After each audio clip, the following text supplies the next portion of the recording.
Sem guerra maluca, por favor, por favor, por favor! Maduro acaba de aparecer em rede nacional fazendo esse apelo a Trump, em inglês. No crazy war. No a la guerra loca. No crazy war, no crazy war. Please, please, please.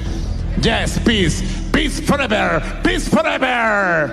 Yes, peace. Peace forever. Peace forever. Victory forever defeats. Victory forever defeats. Esse é o mesmo homem que há 6 meses chamava Trump de imperialista covarde. Covarde! Venga por mim, covarde! Mas agora está pedindo clemência. Afinal, o que mudou? Por que Maduro está fazendo isso agora? 3 coisas, 3 acontecimentos nas últimas 2 semanas explicam essa reviravolta. E a terceira é a que ninguém está falando. Vamos começar pelo primeiro. Em meados de outubro, Trump assinou um documento. Não foi uma declaração pública comum. Foi o que chamam de finding, uma autorização presidencial secreta. O tipo de documento que permite à CIA fazer operações encobertas em território estrangeiro. E o alvo? Venezuela. Trump confirmou isso à imprensa. Disse que autorizou porque a Venezuela está enviando drogas e criminosos para os Estados Unidos. Mas aqui está o detalhe importante. Segundo reportagens do New York Times, essas operações podem incluir ações letais. Em outras palavras, a CIA tem autorização para eliminar alvos ligados ao narcotráfico. Não estamos falando de espionagem comum. Estamos falando de operações de alto risco com alvos específicos dentro do governo venezuelano que, segundo os Estados Unidos, comandam redes de narcotráfico. Mas espera, tem mais. Enquanto esse documento era assinado em Washington, algo estava se movendo no mar. Algo que a Venezuela não via há décadas. Este é o segundo acontecimento. E ele é impressionante. No dia 24 de outubro, o secretário de guerra Pete Hegseth deu uma ordem: enviar o USS Gerald R.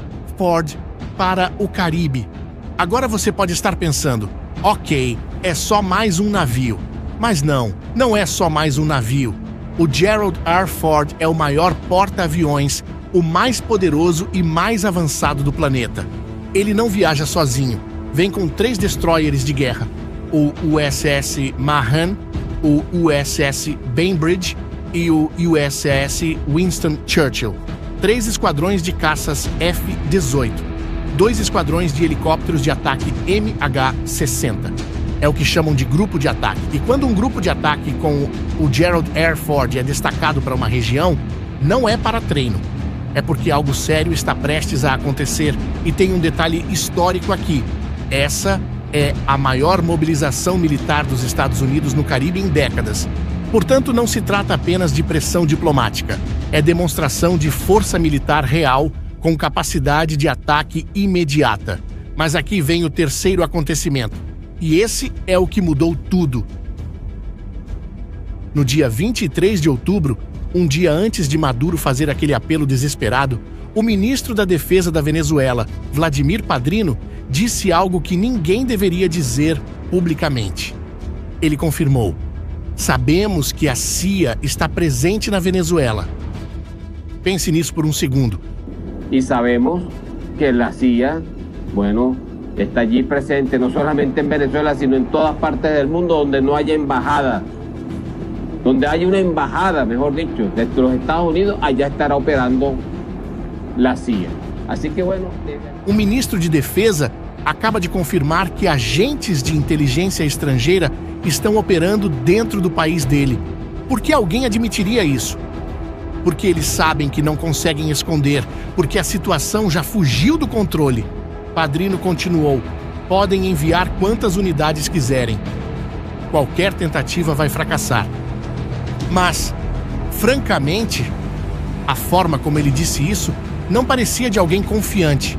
Soou como alguém tentando se convencer.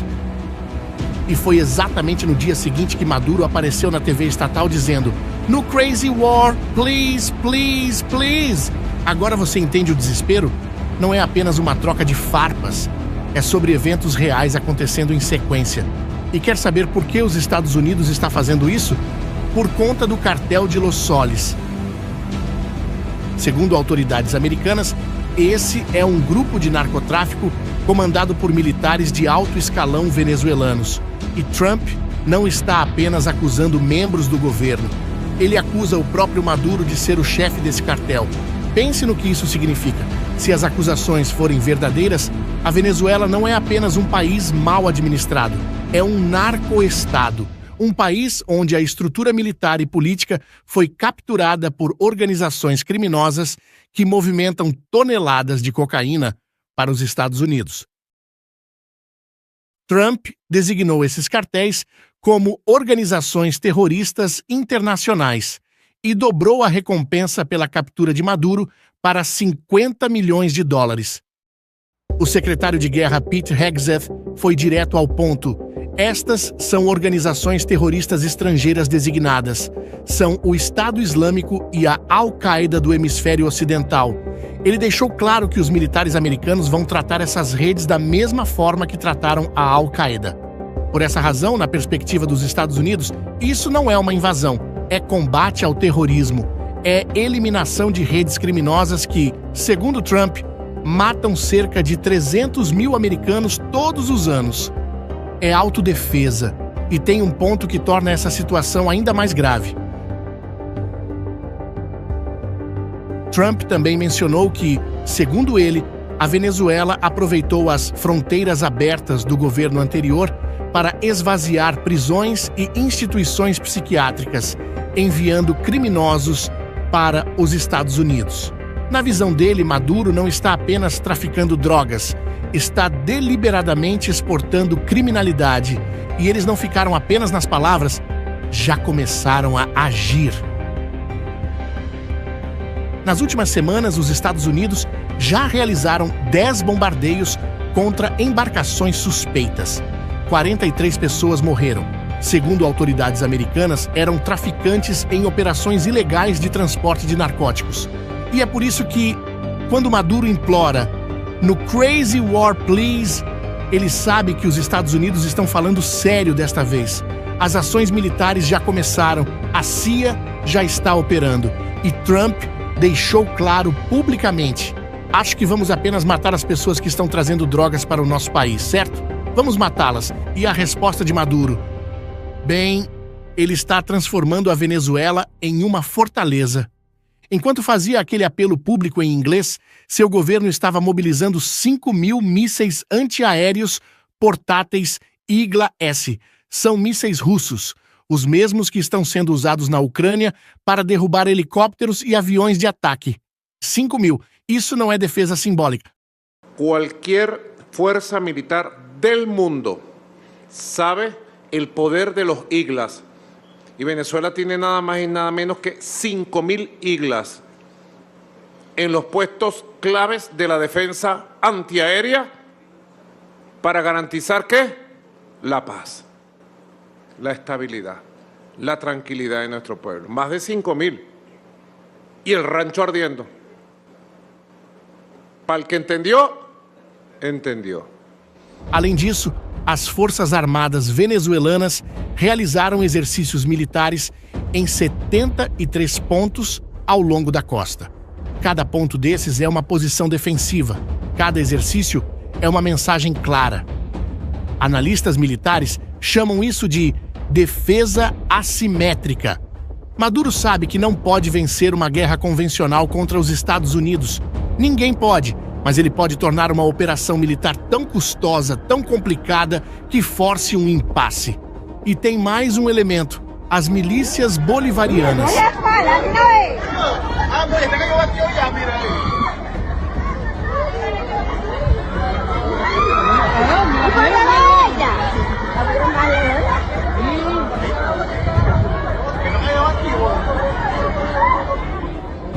Maduro armou e treinou milhões de civis para a guerra de guerrilha.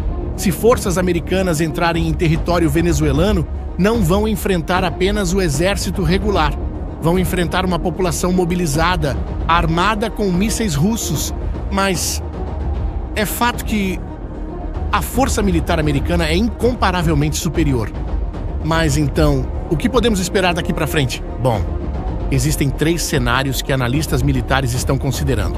O primeiro deles, uma guerra híbrida prolongada. Isso é o que está acontecendo agora. Estou falando de bombardeios seletivos contra alvos ligados ao narcotráfico, operações da CIA para desestabilizar o regime por dentro e apoiar forças de oposição, sanções econômicas mantendo pressão constante. A vantagem dessa abordagem é que ela evita uma guerra aberta, mantém baixas americanas em 0 ou próximo disso, permite pressão contínua até o regime implodir internamente. É considerado o cenário mais provável e mais inteligente estrategicamente.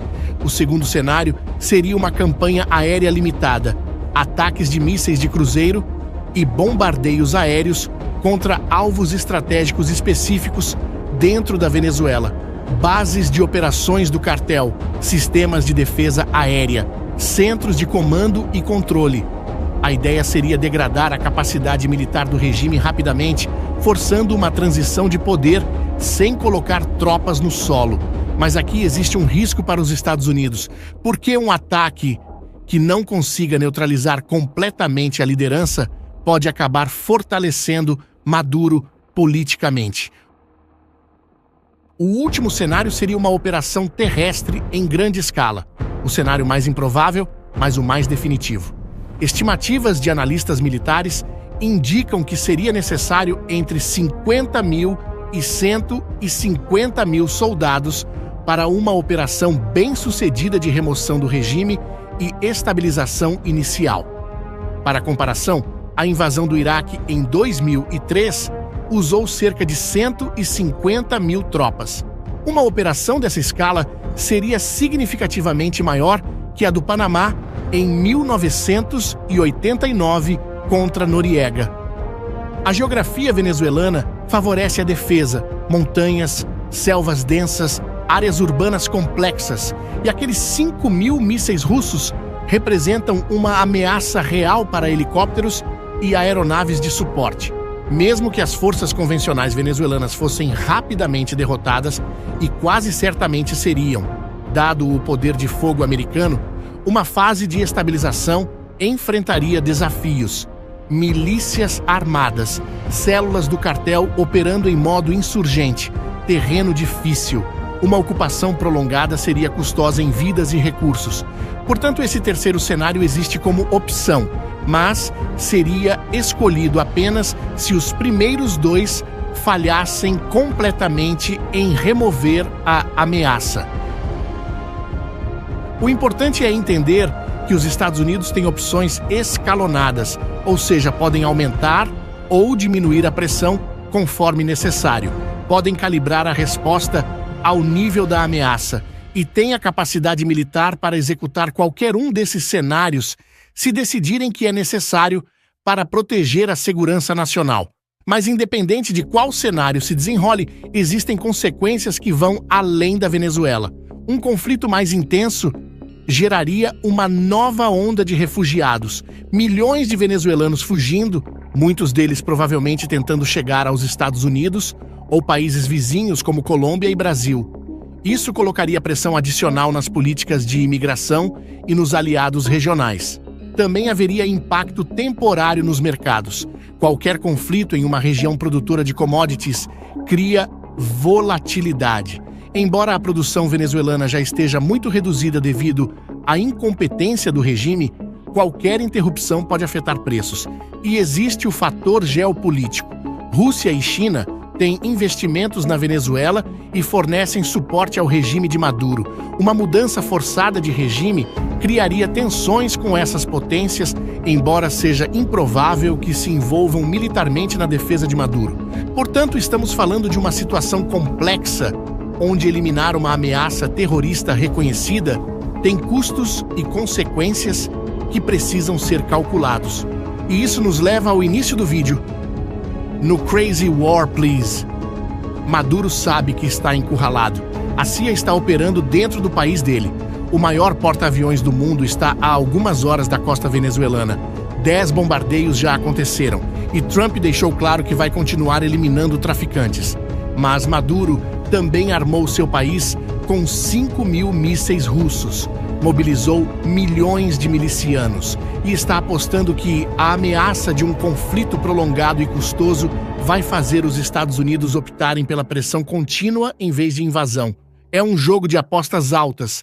De um lado, uma superpotência determinada a eliminar o que identifica como ameaça terrorista ao seu território e cidadãos. Do outro, um regime acusado de narcotráfico, encurralado e desesperado, armado e disposto a arrastar seu país para um conflito se necessário. O que acontecer nas próximas semanas vai definir como essa crise se resolve, porque Trump se comprometeu publicamente com essa campanha. Maduro não tem saída política fácil. Ele está sob acusação de terrorismo, com 50 milhões de dólares na cabeça. A questão não é mais se haverá ação adicional, é quando, de que forma e se Maduro vai aceitar uma saída negociada ou vai forçar uma confrontação que ele não pode vencer. E você, o que acha? Maduro vai sair pacificamente ou vai resistir até o fim, mesmo sabendo que não pode vencer? Deixe sua opinião nos comentários. Se esse vídeo agregou valor para você, compartilha com quem precisa entender o que está acontecendo de verdade no Caribe. E se inscreve no canal para não perder as próximas análises. Até a próxima!